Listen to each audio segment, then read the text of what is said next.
In today's video, I'm going to teach you how to change your time zone in Shopify, a crucial step for ensuring your store operations align with your local time.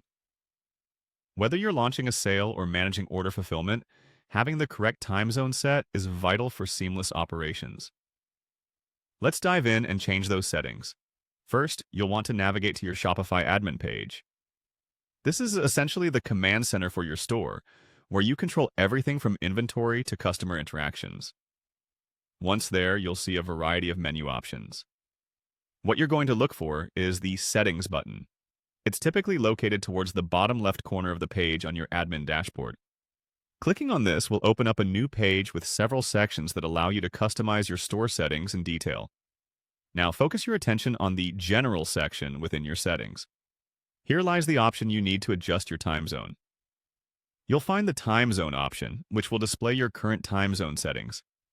Click on it, and this will open a drop-down menu displaying a long list of different time zones for you to choose from.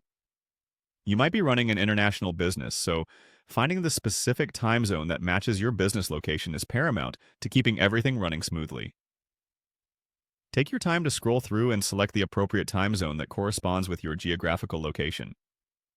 Remember, this will affect when your business days start and end on Shopify, so ensuring you've got the right one is key.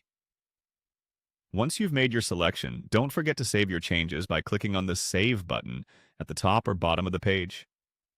Confirming these changes is critical as it ensures all your store operations are synchronized precisely with your local time. And there you have it, a straightforward way to change your time zone within Shopify. By setting the correct time zone, you align your store activities with your localized schedule, guaranteeing seamless management and customer interactions. It's a simple yet pivotal adjustment you can make to enhance your store's efficiency. Thanks for tuning in today. Don't forget to check out more of our Shopify guides to help optimize your store.